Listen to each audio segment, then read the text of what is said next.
This is Sharon.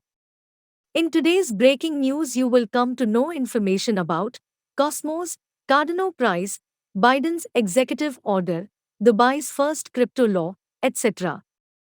Stay tuned till the end of the video so that you will not miss any important updates.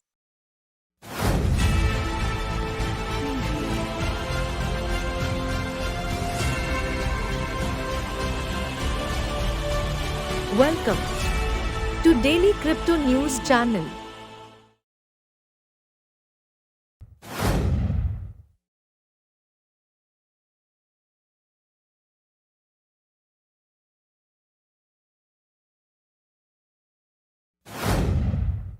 Cardano up by 8%. The full story behind ADA's latest hike is: in this recovering market, every altcoin seems to be doing pretty well, including Cardano. However, even though it might be trending north over the last 24 hours or so, the bigger picture for this cryptocurrency might not change anytime soon. Cardano in a rally, but not for long? While the exchange and derivatives front is doing well sitting in a bullish state, the on-chain performance is still pretty bearish. And it could be this way for a while since Cardano fell by a massive 71.15% over the last 6 months. Besides, this isn't the first rally recorded by Cardano that could be invalidated. Just last week, ADA spiked by 12.49% before the rise was invalidated in the next 5 days. With its recovery efforts getting delayed, already frustrated investors are now going to possibly lose all confidence in the altcoin. Currently, less than 10% of investors are in profit, with about 88% of them being at a loss. Another reason behind their losses is that most of them, despite being a year old only, joined in due to Cardano's hype of 2021. Fueled by the prospect of smart contracts, ADA managed to gain many investors. Thus, their losses at the moment make sense since ADA is already below its February 2021 levels. In fact, the only active entities in the last month have been the whales. Throughout the month of February, these cohorts have conducted transactions worth $12 billion on average. Furthermore, the same peaked at $42.2 billion. At press time, even though ADA had hiked up by 8%, there seemed to be no hope for any long-term, sustainable recovery, especially given the extensive bearish pressure on the altcoin. The full story is this. Until January, at least Cardano's market value was positive.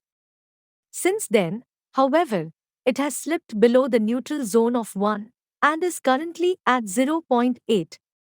This cannot be revived by an 8% hike on the charts. Finally, the network value too has dropped significantly across the board. Additionally, there is the small matter of the RSI and squeeze momentum indicators' explicit bearishness. Looking at the same, it's fair to argue that the latest hike might meet the same fate as its last few upticks. Crypto industry welcomes Biden's executive order. Expert says it's about as good as we could ask. Many people in the crypto industry welcome President Joe Biden's executive order on crypto. A crypto regulatory expert says it's about as good as we could ask. Another sees the order as the federal government viewing cryptocurrency as a legitimate, serious, and important part of the economy and society. Crypto community welcomes Biden's executive order. U.S. President Joe Biden signed an executive order, EO, Wednesday establishing a national policy for digital assets. The order is the first ever whole-of-government approach to addressing the risks and harnessing the potential benefits of digital assets and their underlying technology, the White House described. Noting that the order also calls on federal agencies to work together towards the country's crypto policy, The Blockchain Association, which has 80 member companies, wrote, "We welcome this approach and are ready to collaborate with agencies on behalf of the industry." Jerry Brito, executive director of D.C. based think tank Center, sees the executive order as a good signal to serious people who have been holding back from getting involved. He wrote, "The message I take from this EO is that the federal government sees cryptocurrency as a legitimate, serious, and important part of the economy and society." Jake Chervinsky, a well-known lawyer in the crypto space, agreed with Brito's assessment, emphasizing, despite a few loud voices in government relentlessly attacking crypto in recent months, the EO is balanced and constructive. He continued, "Anyone worried that President Biden's executive order would spell doom and gloom for crypto can fully relax now." The main concern was that the EU might force rushed rulemaking or impose new and bad restrictions, but there is nothing like that here. It's about as good as we could ask. Anderson Kilhaley Lennon said, "Seeing a digital asset EU happened a lot faster than I expected. Actually, some really positive comments in it." Core Scientific co-founder Darren Feinstein commented, "Bitcoin in the USA was de-risked by EU. The USA government endorsing innovation in and around Bitcoin is monumental.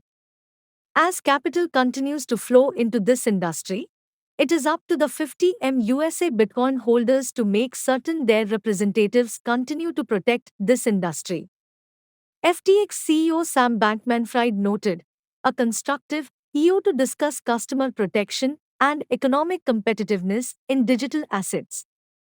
Coinbase Catherine Ho said, "Today's EU is a step in the right direction for some American leadership in Web3 and could bring order to what's become a sorely fragmented regulatory landscape. We are especially encouraged it directs all agencies to partner with experts outside government as they work to define policy. Crypto is not going away, it could be a turning point." Some people see the executive order as evidence that cryptocurrency is not going to go away. Binance CEO Changpeng Zhao sees it, for example, tweeted, "I am guessing crypto is not going away." Ripple CEO Brad Garlinghouse, who has been in an ongoing lawsuit with the U.S. Securities and Exchange Commission, SEC, over the sale of XRP, opined, "Like many of you, I thought the Biden admin's EO would acknowledge crypto, but not detail specifics on next steps for regulation." Garlinghouse continued, "However, I was pleasantly surprised and inspired by the EO acknowledging the need for evolution and alignment of the government's approach to crypto, elaborating, "First and foremost, this is an affirmation that crypto is here to stay. I don't want to mistake activity for progress, but this does feel like it could be a turning point." Some people are skeptical. While some people are skeptical about Biden's executive order, they are glad that it does not contain anything more damaging to their businesses or the industry. Bitwage tweeted, "It doesn't seem like there is anything damning in there, but we can't help but feel suspicious. For the time being, we are thankful that there were no serious regulations on companies like ours." Goldberg Peter Schiff, a longtime Bitcoin skeptic, opined, "The relief rally in Bitcoin, based on Biden's executive order on cryptocurrencies not being as onerous as it could have been, won't last. More regulation is coming that will only raise the cost and lessen the appeal of Bitcoin." Chervinsky further noted, "One potential impact of the crypto EO, it may slow down members of Congress working on new draft legislation, especially Democrats, who won't want to contradict the national strategy that headquarters just announced or front-run the study and report process that the EO kicked off." Do you think Biden's crypto executive order is positive for the industry? Let us know in the comments section below.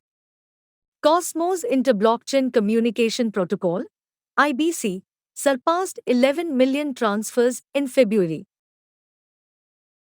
Over a period of 5 months, IBC saw an 11-fold increase in activity, showing that the Cosmos ecosystem is booming. Share. The Inter-Blockchain Communication Protocol (IBC) logged 11.2 million transfers in February, reaching an all-time high activity.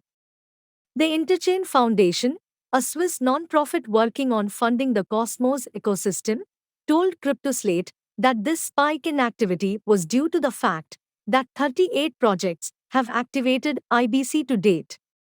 IBC brings Cosmos closer to a truly interoperable ecosystem. Launched in March 2021 as part of Cosmos' Stargate upgrade, the Inter-Blockchain Communication Protocol (IBC) brings a robust interchain infrastructure to the Cosmos ecosystem, bridging different blockchains and facilitating exchanges between a network of interconnected chains. Last fall, IBC saw a huge surge in popularity, recording over 780,000 transactions between August and September. Each month since then, IBC has broken its previous month's record, logging 1 million transfers less than a month after that. With spring approaching, IBC has broken all of its previous records.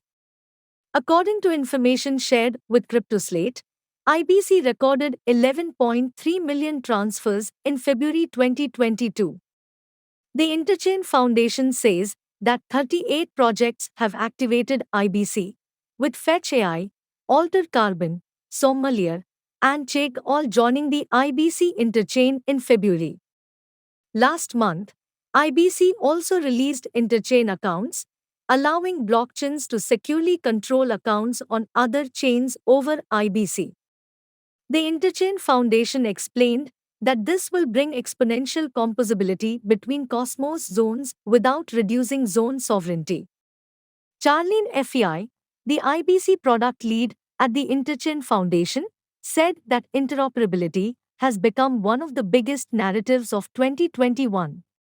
The rise of DeFi the industry has seen the year before has highlighted the need for making the growing number of blockchain networks interoperable. But none of this caught Cosmos off guard. She explained that a world of sovereign interchain ecosystems, with their own values and assets, was an integral part of the 2016 Cosmos white paper and continues to be a core part of the Cosmos ecosystem. This has allowed Cosmos to become a leader in this space, while the rest of the blockchain space catches up to the idea that the future is multichain. FEI told CryptoSlate that Cosmos is working on improving user experience even further with the upcoming launch of interchain security. The feature will enable developers to quickly and easily deploy high-security blockchains. Reaching the end goal of mass adoption will require continued work being done on making interoperability protocols powerful and secure, but an equally important challenge to tackle will be usability. Having a truly interoperable landscape also presents a new set of usability challenges, and we are already seeing the first iterations of solutions across the entire interchain in the forms of interchain native block explorers, interfaces, and wallets. We hope to continue to inspire what is next, a rich and diverse landscape of yet to be mapped out products, which will comprise the interchain, she added. Get your daily recap. Dubai establishes a watchdog to regulate virtual assets under the first crypto law. The Emirate announced the enactment of the Dubai Virtual Asset Regulation Law, under which it will establish a new regulatory authority to oversee the virtual asset industry, which includes crypto and NFTs. Dubai's ruler and Vice President Sheikh Mohammed bin Rashid Al Maktoum announced the adoption of a new law that aims to regulate virtual assets, such as cryptocurrencies and NFTs. The UAE has been at the forefront of crypto and blockchain adoption for a number of years now, and is looking to solidify its position as a leading global financial hub. Under the law, Dubai intends to create an advanced legal framework that will protect investors and establish international standards to govern the virtual asset industry. Today, we approved the Virtual Assets Law and established the Dubai Virtual Assets Regulatory Authority, a step that establishes the UAE's position in this sector.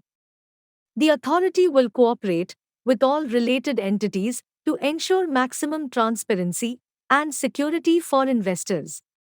VARA. As a first step, the Emirate will set up a new regulator, the Virtual Asset Regulatory Authority, or VARA, to oversee the virtual asset sector throughout Dubai. It will have full legal and financial autonomy and will be linked to the Dubai World Trade Center Authority, or DWTCA.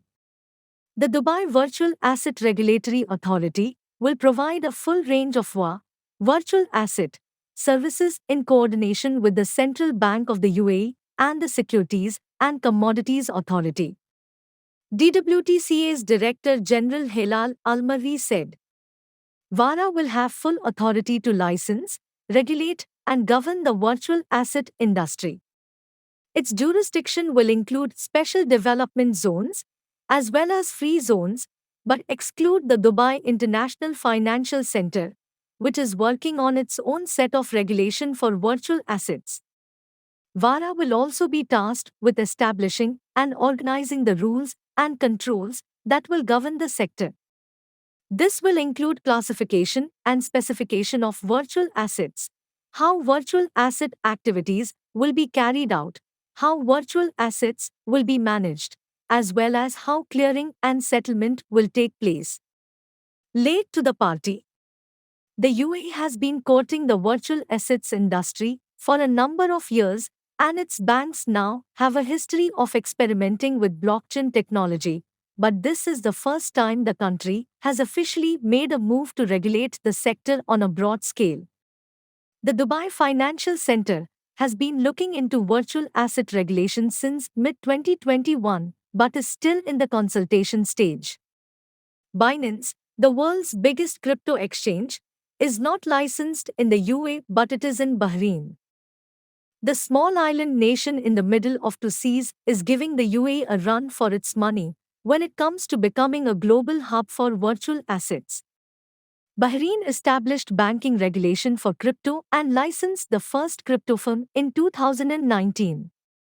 Meanwhile, in contrast to the UAE's central bank, the Bahraini central bank accepts cryptocurrencies as an official method of payment.